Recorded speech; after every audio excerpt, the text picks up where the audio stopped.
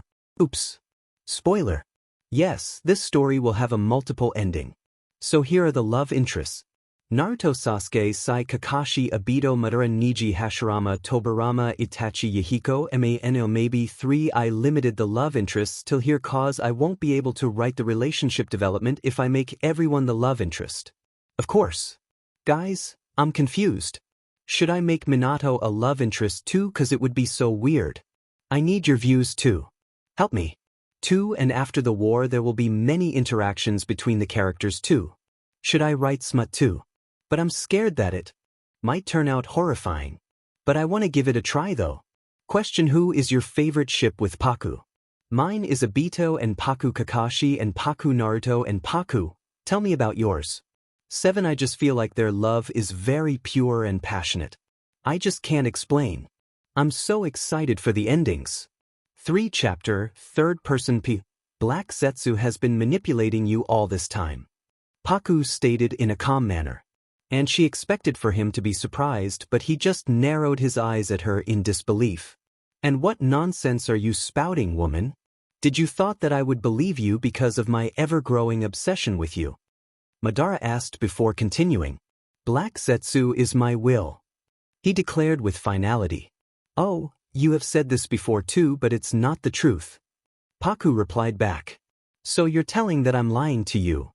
Madara asked in an irritated tone, but Paku lets out a chuckle.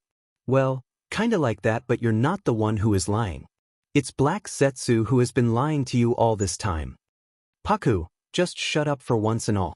The kind of nonsense you're spouting now will give anyone the idea that you've gone deranged. It's utter nonsense. Instead of faking and lying to me, why not join me? We will both rule the world. Madara proposed his idea. Me? Spouting nonsense. Gone deranged. You're the one who is deranged and being manipulated by a disfigured individual. And here I'm working butt off to save you, but you just can't let things get through that thick of a skull. She retorted back with a look which said she knows everything. And what are you trying to imply with your ridiculous puzzle-like statements? Madara asked, his Rinnegan glaring straight at her soul. Madara, the thing is, you're being used by someone. And that someone is the most trusting comrade of yours. Black Zetsu. She finally get to the point. Paku, just stop it. He has been working under me for years. And you're just being a pebble in the way to our plan from being successful. I would suggest you to stand beside us and rule the world alongside me. Madara's voice boomed. Paku was loosing her sheet, slowly but surely. How can he be so stubborn and blindly trust that disfigured aloe vera? Even she's not that much stubborn like him. She took a breath through her mouth, trying to calm her mind, which was preparing a list of curse to throw at Madara's face directly. Black Zetsu is Kagaya's will. He is just using you to bring her back. She again stated in her calm tone, trying to fix the situation with words even though she was well aware it's not going to work. Are you really gone mad? You're continuing to utter those gibberish. Madara inquired only to shut off by her loud, frustrated voice. Will you just shut up and listen to me for once? Her eyes were wide with malice, and it seemed as if she was about to murder him in seconds if he will not listen to her words, so he thought about keeping his mouth shut. One Kakashi, Obito and Sakura observed them from the distance while Naruto and Sasuke tried to stop Madara's shadows. What are they talking about? Kakashi asked to his childhood friend beside him, who shook his head in denial. I have no idea. But it seems like Paku is trying to convince him to stop. Obito answered. She looks mad. Sakura pointed. Of course they were able to hear her loud yell of demand. She just hope everything works out well with the help of Paku. Because she's the one who was able to change half of this war's consequences. By casting infinite Tsukuyomi, they can't truly achieve eternal peace like you're imagining it to be. It's total trash which Black Zetsu was able to make you believe in. He is the one who is using you from the very beginning. He manipulated you and doing what is needed to bring back Kaguya, and you believed him all too easily and are doing his work without any second thoughts. You are nothing more than a medium for him to bring back Kaguya. Madara stiffens in his place, but still he wasn't believing her words. Is he being manipulated? No, of course not. He was using Obito and Black Zetsu from the beginning. What do you mean? He inquired with curiosity and a hint of interest. Black Zetsu needed someone who has both the Rinnegan and Sharingan and has become the 10 Tails Jinchuriki. Which in the situation is you. You possess all the things he needed for in this plan, which you exclaim it as your plan.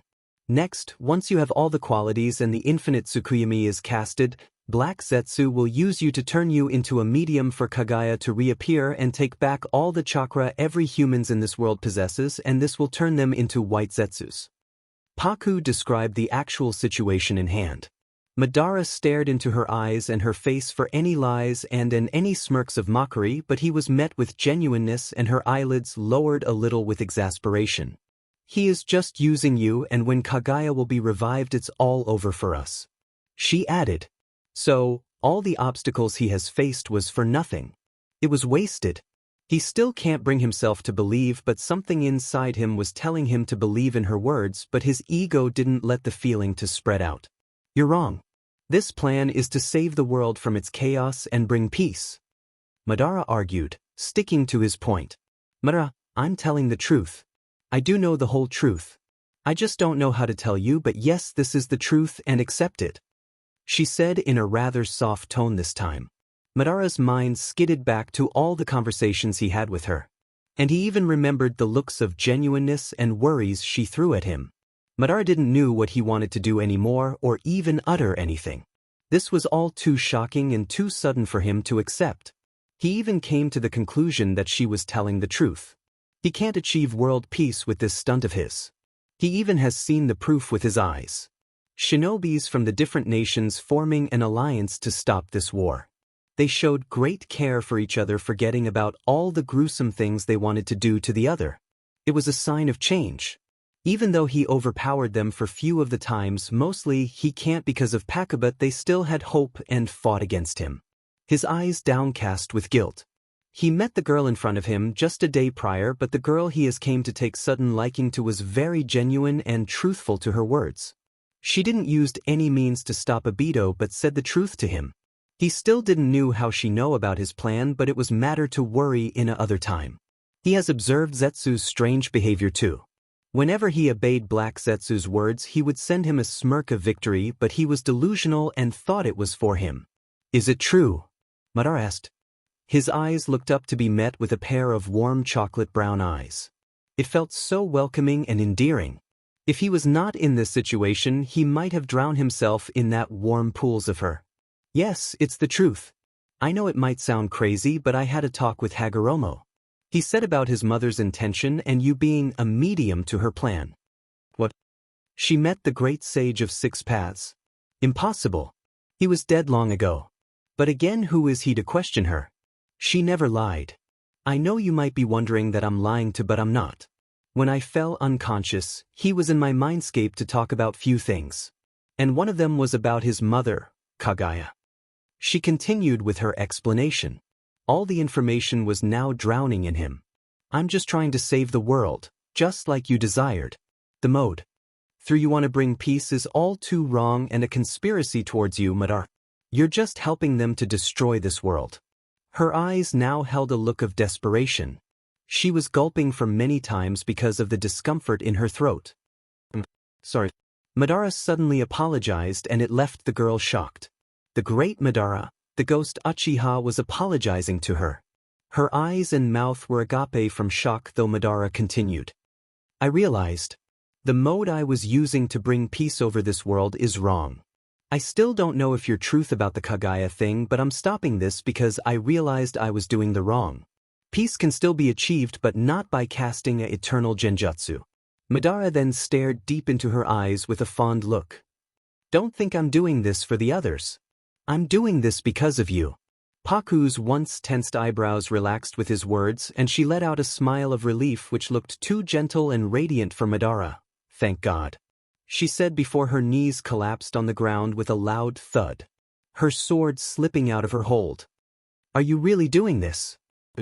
You're not lying. It's hard to believe. Took you long enough, but it was worth it. She continued asking him, still she can't believe it. It felt like she was in a feverish dream. The she-devil is being so kind to her. After hearing your words, I still wanted to continue, but I want to stop now. Because of you. Thank God. Hagoromo was right. It took a lot of convincing, but you finally understood. I'm so glad. Paku uttered the words under her breath. Her head was hung low as she was trying to calm her unnaturally fast-beating heart. She then looked up to say something, but she stops when she saw what she considered as a nightmare. Madara was high in the sky with a smirk of his own plastered on his face again. Black Zetsu was on the ground, looking up at Madara with a smirk. It's nearing. Awakening of Kaguya is nearing. And her dropped in her stomach. Paku's eyes narrowed with disgust. She's not going to forgive him now. She held a look of betrayal. So, he was faking it all. You said you're going to stop. She exclaimed. Madara answered her by ripping off the hard covering on his forehead. It was just to catch you off guard, or else I wouldn't be able to cast it. He said. But Paku trailed off, feeling hopeless. How can he just lie to her like that? At this point he can die and rot in hell. Now, stand aside, watch how I will change this one desperate and chaos of a world. The ground underneath Paku started rumbling vigorously. She looked around to find the others on their knees because of the sudden rumbling. She got up hastily and rushed to where Naruto and the others were. Meteorites were now heading down in their direction. Naruto knew about this technique all too well as his eyes widens in realization. Those are a lot bigger than before, and there's more of them. Naruto said as he looked up the sky to make sure. Stop getting distracted by what's above. His shadows are on the ground with us. Sasuke shouted. Paku, you had talk with Madara.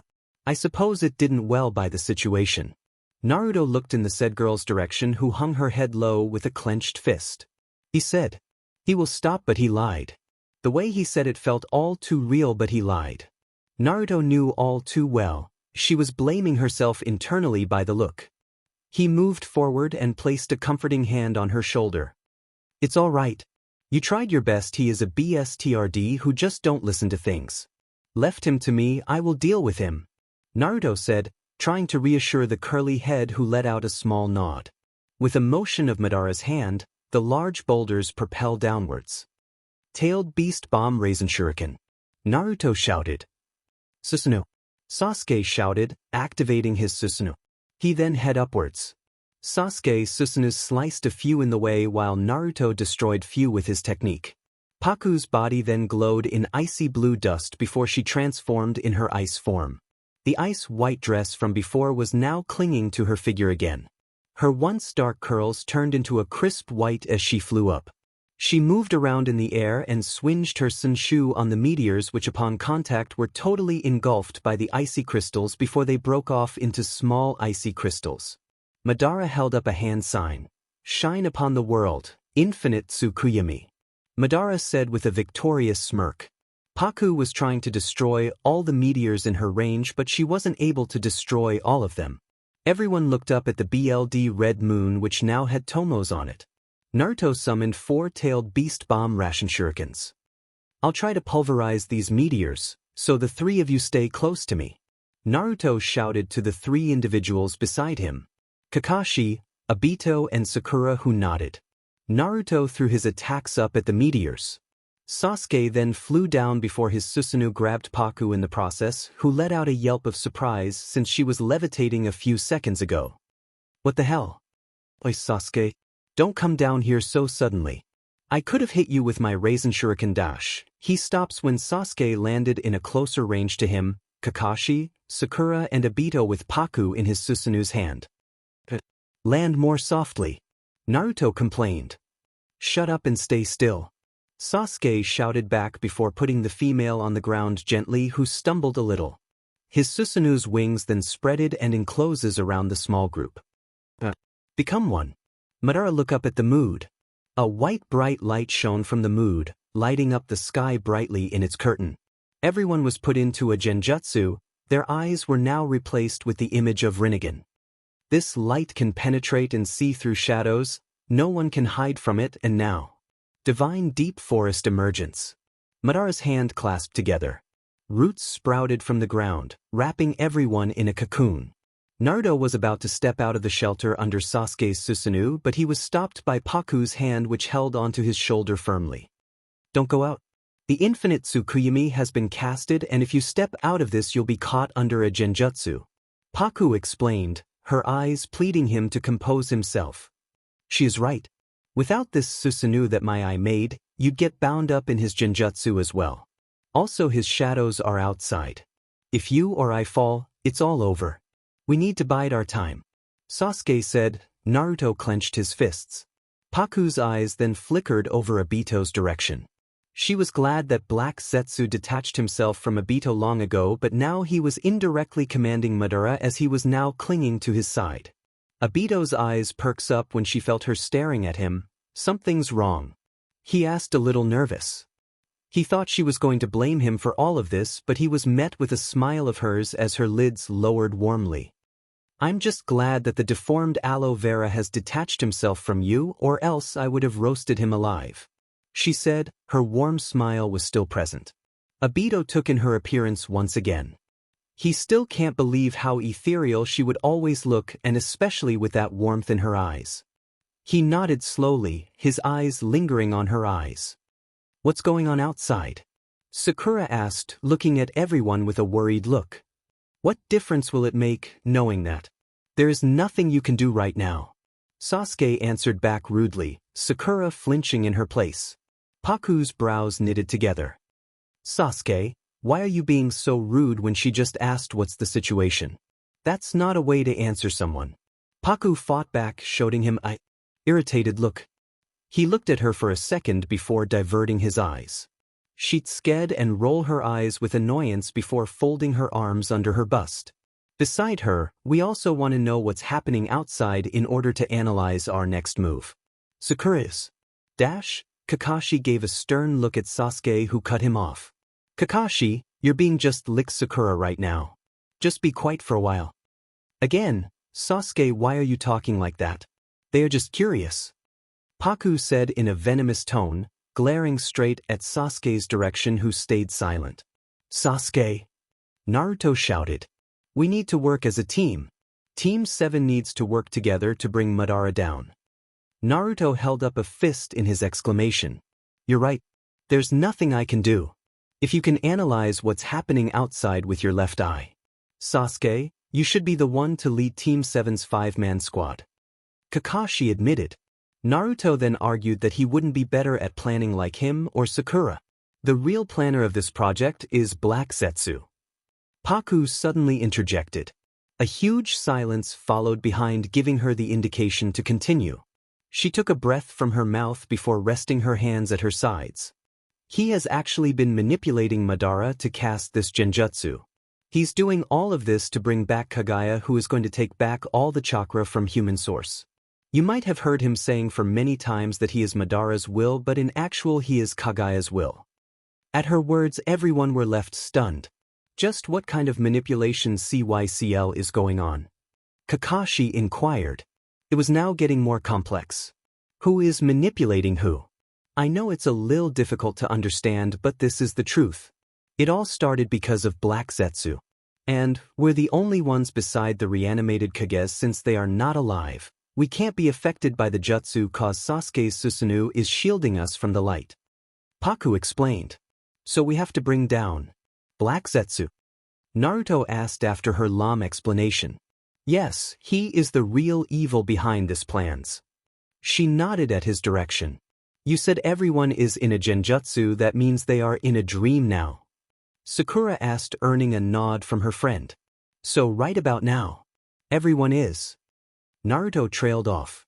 Everyone is on a dream. Sasuke confirmed him. The infinite Tsukuyomi, huh? Kakashi muttered. So when can we get out of here? Obito asked. It seems the genjutsu runs on moonlight, which will gradually wane. But as long as there's light, it's useless. Sasuke informed from his observation.